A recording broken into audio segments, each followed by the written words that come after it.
Hi, fellow South Africans. My name is Vusi Jiyana.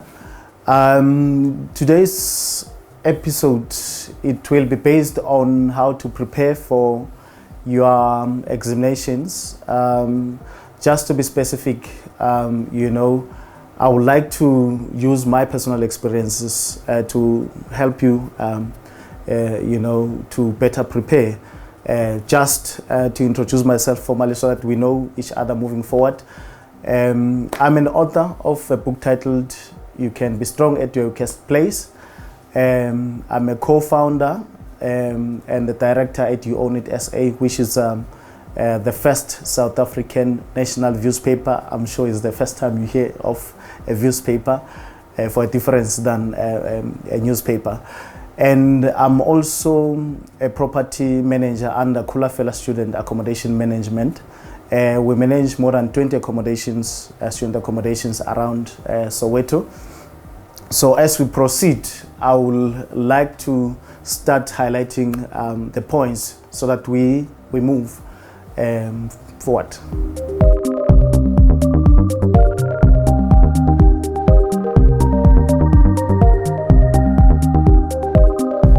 Best study time.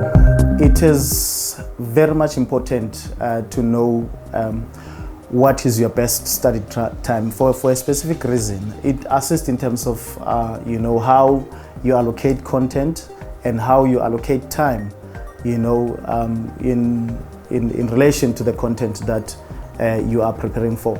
Like for instance, if you are to take 7 chapters during the day, only to find that your best study time is at night, you'll find that the chances that you are not going to cover, and that leads to more and more frustrations, because by the time you're going to study at night, you'll find that you didn't cover the chapters that you needed to cover, and you are already going to the next session, which is at night, with frustrations of which it messes up your schedule.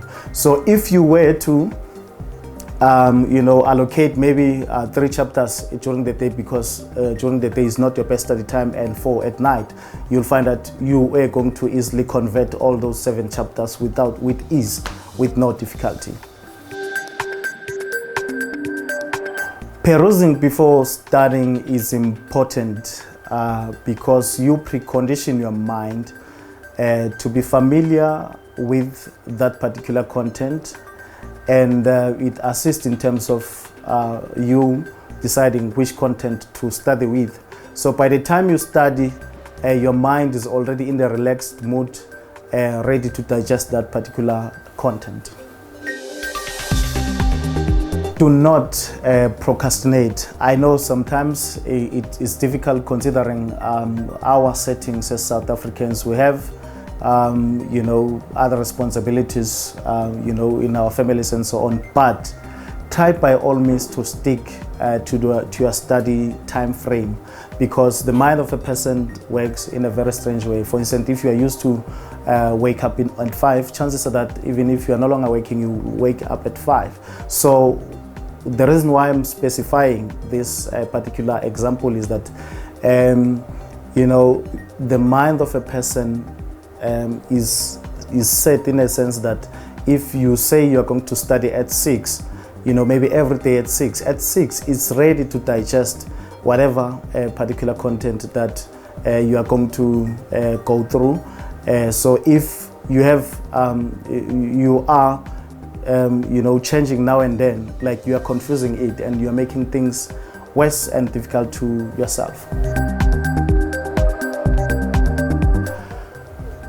Beloved ladies and gentlemen, it's very much important to understand your digestion pace. I know like a lot of learners do not really understand their digestion pace. This is important in a sense that if, for instance, you are preparing to go for 2 chapters, let's say, during the day, and you know that you are slow, it assists, like for you to be patient with yourself, because if you have to extend 30 minutes and so on, like you do that with ease. But like if you're not understanding your study pace, it means that you're going to be frustrated that you're not covering enough during the time that you specified. And most importantly is that when you rush the content remained to be scattered in your mind because your thinking process was not allowed to function in a relaxed mood. This is the reason why most people will recall certain answers just after they wrote an examination, is because by the time you were looking for it, it was not sitting where it was supposed to sit. I'm sure like most of people will attest to that particular example. I myself a victim of it. This is like when you are looking for your socks inside the wardrobe, and if your wardrobe is messed up, struggling to find it, only to find that it's stuck in one arm of your jersey. You are only going to realize that it's there when you are going for a different event, but you'll find that when you wanted it, it was not there, and you were late for a meeting, an examination, and so on. So like it's a very straightforward aesthetic. In my view, study groups are important than ever, simply because during this year of the pandemic, we have seen lesser class times. So meaning students were not, and learners were not able to bounce through ideas and their understanding of certain content. And yet they are sitting with that particular content, and they are responsible to understand and relate to that particular content. So therefore, some will say that perhaps like they are not favorites of study groups, but you have to understand, ladies and gentlemen, that study groups are not only for going to the study groups to study, but also to test the information that you already went through, just to broaden your understanding of the subjects that you already covered. It assists in terms of relating broader with the content, because there are different perspectives and angle to one content. So if you are not going through two groups and so on, or like you can have a study partner, not necessarily a group, if you don't really like groups, even though I recommend groups, because the more minds, the more perspectives and thinking. So yes, just to bounce back and see how well you are doing. Introspection. Introspection, beloved ladies and gentlemen, is very much important because it assists us to understand, to have a deeper understanding as to why we're struggling with specific subjects. Because it might be that it is the attitude towards the lecture or the attitude towards the subject that is making us to struggle. So if you do an introspection, it assists you to find an amicable, deeper understanding and accurate a solution towards your problems. I will make two quick examples. During my metric, I failed accounting decimally because I had a terrible attitude towards accounting. And to my surprise, when I got to university, I got a distinction towards in accounting during the first semester meaning the first 6 months. And the second semester, I got something like 73%, of which it was amazing too. And once again, another example is that, when I entered the media industry, I remember my very first two articles won prizes in magazines, not even in newspapers. And coming to think about the fact that I didn't like writing, I didn't like media studies, I nearly failed it. It was an eye-opening for me that my attitude basically was a distraction towards media studies. Hence the reason why later on I excelled.